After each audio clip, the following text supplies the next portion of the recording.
Welcome to this session of Just 20 Minutes. Today we are talking about what is an idea. I want to start this with a story from a Chinese sage. I read about this years ago. Apparently, a Chinese sage uh, was visiting another city. He had his disciples with him, and he had this habit of moving from one city to another fairly often and giving discourses there, meeting people, and so on and so forth. So, one of his disciples asked him this question: Sir, what is the most important thing you do when you go to a new city? And the sage simply said that I make sure I am understood. The disciple was not very pleased with this answer. He thought there will be something more uh, important sounding statement that will come in as an answer. So they probed further and said, Sir, but why do you say this is the most important thing? Then the sage explained his view in this manner. He said, Anybody who comes to see me seems to be coming to me with some expectation. They're probably coming in because they have some unresolved issue. So if I don't make myself clear, when they go back, they may not do all the right things that are required to minimize that problem or solve it. So when that doesn't happen, they seem unhappy. And finally, it transpires that they think that I did not give them the right kind of directions to help them overcome their problem. So, one of the things that I do and focus on is to ensure that they understand what I am saying. So, that's why I'm saying I make sure I'm understood. This takes me to this entire issue of what is an idea. In most workshops that I have, people seek a clear definition of what is an idea. So I start the discussion in this manner. I ask them, saying, What do you think is an idea? And I get all sorts of explanations and statements like, Oh, it's a dream, or it's a notion, it's a solution, isn't that a plan? Or it's about imagination, or it's just a thought, it's something creative. And there was a gentleman who, of course, used a very interesting word called it's cogitation, he said. So there are so many different ways of explaining this, but none of it seemed clear and convincing enough for me, and therefore I was not in a position to explain what is an idea in a manner that was clearly understood by the participants. Around this time, I remembered a very interesting incident that happened to me years ago when I was in Chennai. Uh, I had taken off for the day. I think it was a Monday, if I remember right. I was not feeling too well, so I went to the doctor. It was about 11 o'clock in the afternoon, and there was nobody else in the clinic other than his compounder. Okay, now those were the days of having a compounder. So when I went to see the doctor in his room, he was all alone reading some report, and he said, "Hey, hi, nice to see you. So, what's it?" So I told him I have this burning sensation in my chest. And the doctor said, Okay, sit down. And he showed me the report that he was reading. It was some kind of a WHO report on some health study. And he was saying that, here is this thing about digestion issues across the countries. And there is a reference to burning sensation as it happens. Apparently, the highest incidence of burning sensation happens in China, followed by in South Asia. It happens in China, followed by India, and in India it is apparently highest in Rajasthan, followed by Andhra Pradesh, followed by Tamil Nadu, and so on and so forth. Now, this was going on for a few minutes, and I couldn't bear it any longer. And I said, "Hey, doc, give me something. I'm really suffering from this burning sensation." So he smiled and said, Yeah, okay. First thing I'm asking you to do is that every time you feel this sensation, sip some cold milk. That will help. Now I'm going to give you some tablets. Okay. Please take this immediately one after breakfast and one after dinner. Right. And make sure that you don't remain on an empty stomach for a very long time during the day. Eat frequently, small little quantities of whatever you like. Avoid fried stuff for some time. After he said that, I felt very relieved because he gave me very simple, clear-cut instructions on what to do. I suddenly got the feeling that I'll get better by following his instructions. When I remembered this incident, I remembered that the clarity of the instructions made me feel reassured that the situation will change. From that, I arrived at a definition of an idea. So, according to me, an idea is a prescription for action. When somebody asks you for an idea, hey, give me an idea, there are some people coming over for dinner. They don't want some lecture on recipes. They want some specific suggestions on what recipes might you try. So take a look at this picture, for instance. There is this prednisone 20 mg. Take one tablet by mouth one time daily. Clear. One tablet one time daily. By mouth is the additional instruction. So an idea is a prescription for action, and it's not a thought, it's not a point of view, it's not a piece of research, it's not an opinion. It's not an idea if you don't have a clarity on what you need to do. Try this one, for instance. Okay, I found this. Let's say you're feeling bored, and here is an interesting suggestion on how you can overcome boredom. Step 1, tie these balloons to your car. Step 2, drive like a bat out of hell. Step 3, watch people freak out. If you notice this, every statement has an active verb and a noun. Tie balloons to a car. Drive the car like a bat out of hell. Watch people freak out. Very clear instructions on what to do. Okay? How do you recognize an idea? Because it's so simple and clear. Shower controls. Do not twist knob. Push left or right for temperature control. Can't go wrong with this unless you're blind. Or unless you don't understand English, maybe. Slow down for wild fall. You know what to do when you have an idea that is clear. Okay. Look at this. Here is an interesting example of how to draw a flowchart. This is for coding, people who are into coding. So it says write a test. If the test fails, check if the test fails. Test succeeds, you write another test. When you check if the test fails, then you write production code. Okay. Then again, run all tests. If it fails, write another production code. If all tests succeed, clean up the code. And then you repeat the cycle. So it's a very simple, clear to follow. People who are writing codes will understand how this works. But every single step is very clear. I suggest how to write an idea in this manner in my workshops. I actually add 2 phrases there in terms of what if and so on. What if we give an unconditional service guarantee? This is how you express an idea, and how does this help? It gives us a license to imagine possibilities. What if, why not, how about, suppose, I wish, if only. If you add this, suddenly what you're doing is you're not really making a firm recommendation and you're only talking about possibilities.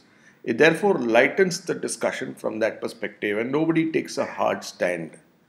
What if we can do this? What if we added X amount of different kind of people in the group, right? What if we change the venue, right?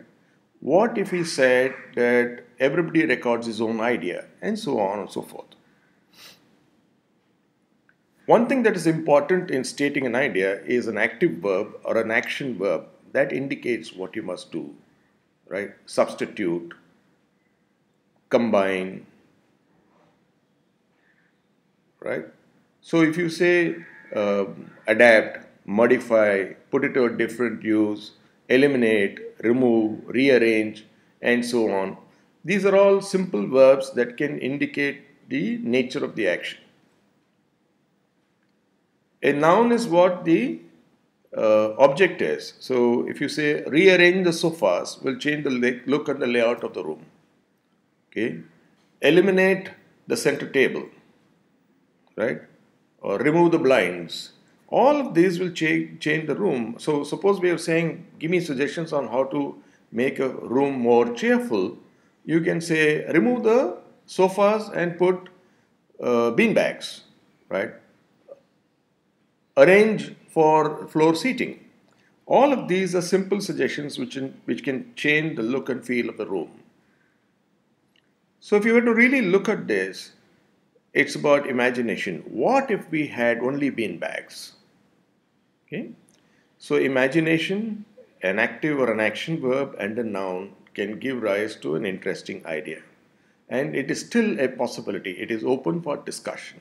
Okay. Suppose you have a party. What if we had only starters for the entire lunch and dinner? Only starters, no meals.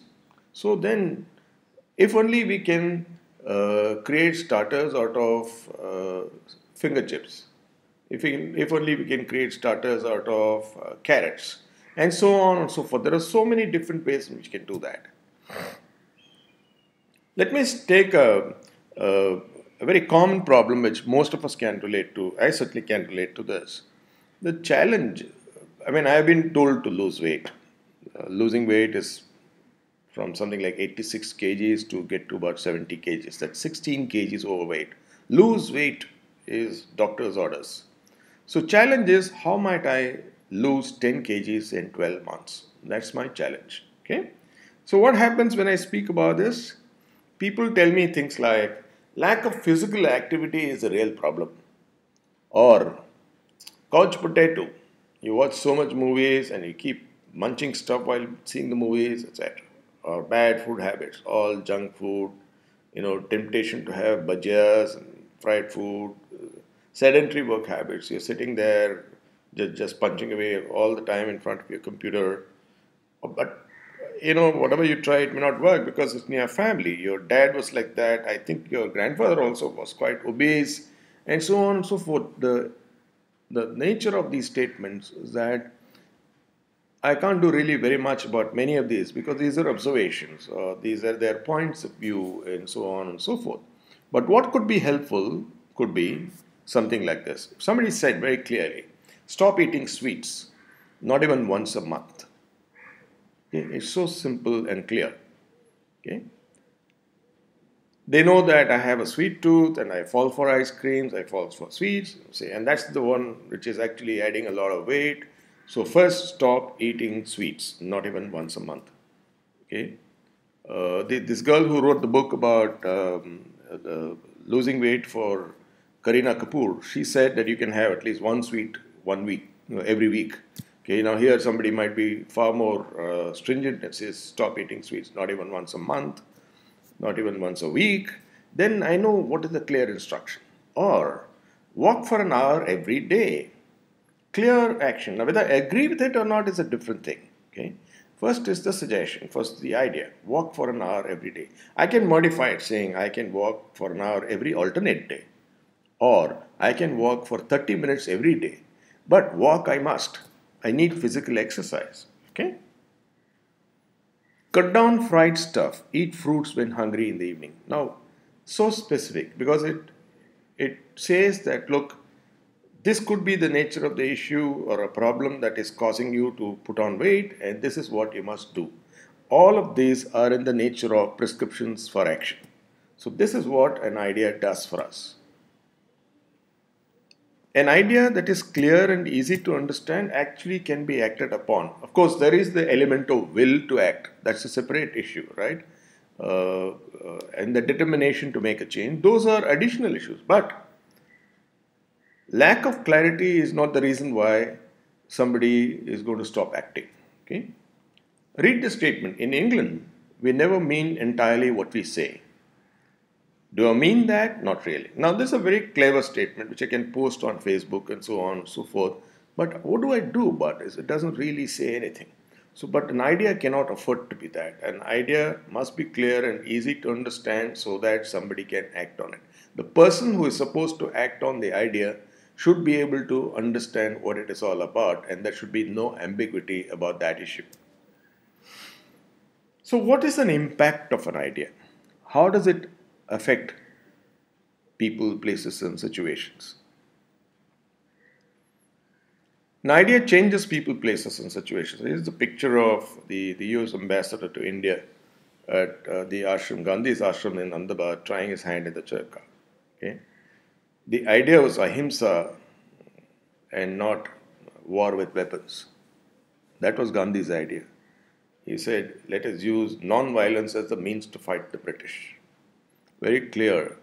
Not an easy concept to follow, but very clear saying, let's not fight with weapons, but with non-violence.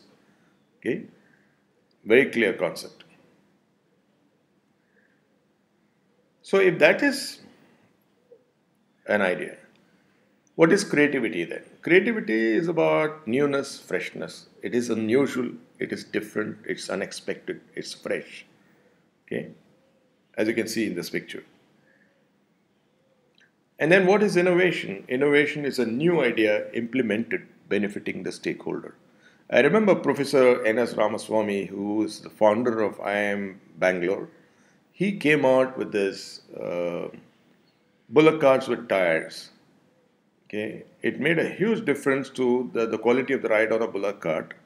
Some might say that it actually diluted the value of a bullock cart ride because the bumps were important. But essentially, it simplified the life for the bullock cart rider, the driver, and even the bullocks, I would imagine. Right. Another innovation. Sometimes a new idea changes people's lives beyond our imagination. A vada pav, according to me, is a very simple innovation. It's not a major thing that will get talked about. But such a simple thing like adding a vada to a pav has become staple food for many, many people in the city of Mumbai and many other places. To me, that changes the way people consumed their breakfast in the morning and the speed at which it was served. It has changed the lives of many because they have created new livelihoods for themselves for making vada pav. Every street corner has somebody serving vada pav throughout the city of Mumbai. This never existed before vada pav came. It's not as if they shifted from doing something else to making vada pavs. Vada pav became the staple business and staple food for many. And of course, we know this example of how the mobile phone has transformed the lives of all of us. Okay, this is again an example of how sometimes a new idea changes people's lives beyond our imagination. So let me sort of conclude by saying that an idea is a prescription for action. Creativity is all about newness, freshness, unexpectedness, surprise, and so on. And innovation is implementing a new idea for the benefit of the stakeholder. The only thing that remains for me is to wish you, may you have a new idea that will change the world, and may you have a great year in 2013. All the best, and thank you very much.